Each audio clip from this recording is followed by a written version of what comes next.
Andito ka na pala? Bakit? Ano ba nangyari kay Kumari? Bakit? Ano nangyari? Wala naman ah. Di ba pinahiram kita ng 500 sa kanya? Oo. Andyan na daw sa'yo ah. Nasend na daw. Nag-send sa akin ng pera, 4,000. Tapos ang ipinagtataka ko pa, huwag ko na daw bayaran. Ano bang ginawa mo? Sinabi ko lang naman na hihiram ka ng 500. Tapos nanghinga ako sa kanya ng pagkain. Sabi niya sa akin, sige pre, kain ka. Imposible eh. Kuripot yun eh.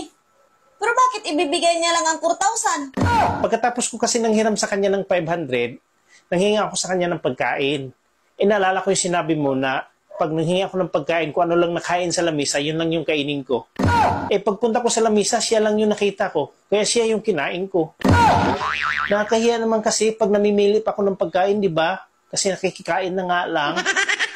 Tama.